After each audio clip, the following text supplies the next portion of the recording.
Yo, guys, I hope you're well. So, guys, it seems that Premier Inn has declined a government contract to house asylum seekers.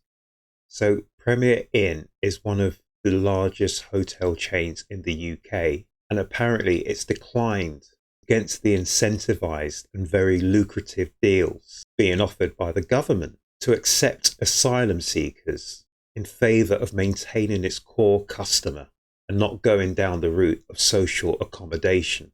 Premier Inn has decided to stay true to its brand and to its core customers of providing a reliable, affordable, and consistently comfortable hotel experience, known for its quality, cleanliness, and family-friendly amenities for both leisure and business customer alike.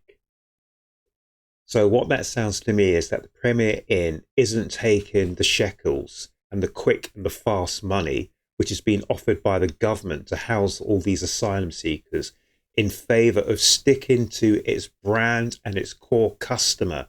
So the Premier Inn knows what its brand is, and it knows how long and hard it's taken to build up itself as the brand that is recognised all over. So I personally congratulate Premier Inn for sticking to its guns and not taking the quick buck. It would been easy enough for Premier Inn to take the money and run. But what they've done is they've decided to stay true to their brand and loyal to their customer base. And you don't often get that these days, as the public has a long memory. And the public will reward those who stuck to their guns and who didn't sell out for the fast buck, but stuck to their principles. Building up a brand can take many years, but a mistake could prove costly and destroy a brand in moments. So I've done a little digging around Premier Inn, and I've dug out this email by a guy, is it Elliot? So the Premier Inn have replied to an email from this person called Elliot, and they've said, "Hi Elliot, thanks for getting in touch. In contrast to the recent social comments made, we don't provide accommodation for anyone seeking asylum in any of our Premier Inn hotels. We don't have a contract with the government to do so, and we won't be seeking one, Liam." So that is just confirmation that Premier Inn will not be taking out any sort of government contract to house asylum seekers.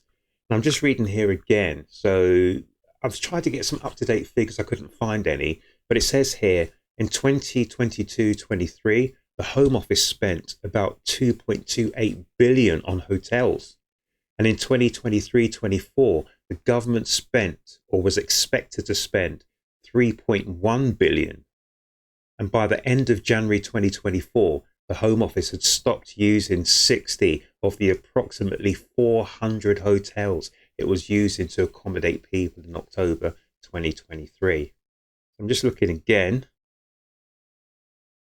at other reports. So some reports are saying that migrant hotels cost on average around £8 million a day. And these reports are taken from the Home Office figures, but I haven't been able to corroborate those, but it apparently says from the Home Office. So we're looking at about £8 million a day spent on hotels for migrants. Wow. And I've just put up some other figures here so you can see, so migrant hotels cost rise to £8 million a day. Those are Home Office figures. So if you just look at these other figures here and just make up for yourself, people. But just looking at this is an issue which is going to run and run. It looks like whatever we do, we are paying through the nose, and it's coming out of taxpayer money. So as a taxpayer, how happy are you when you know that tomorrow your council tax bills are going to go through the roof, to know that we are paying an extortionate amount of money to, and remember, these are meant to be temporary accommodation. So what happens when the money runs out? Who's going to pay for it? I don't know. This is just crazy. So we are paying through the nose every which way you look. So whether you agree or disagree with asylum seekers, whether you are happy or not happy, there has got to be a standpoint where we say, well, who's paying for it? How much are they paying for it? And when's it going to end? Guys, I hope you, yeah, I'm not feeling too great. So hopefully I've made sense today. But it's, in my opinion, it's a good look from the Premier hotel chain not to get involved in this. They have their core customer, they have their core business customer, their core leisure customer, and they want to stick to that. I know that some other chains will think this is a lucrative deal to take money from the government to house asylum seekers, but they have to think about when that all ends, what does that actually mean for their business? What will their business brand and model look like? I don't know. So sometimes short term thinking may lead to long term pain. Short term gain could lead to long term pain. So you need to think to yourselves, in a couple of years' time, will the public remember and will the public forgive, and or will the public forget? So thumbs up to the Premier Inn. I think you're doing the right thing, but at some point, yes, we do have to house asylum seekers somewhere, but we need to think of a better method than what we're doing right now, because right now it's not really helping anyone.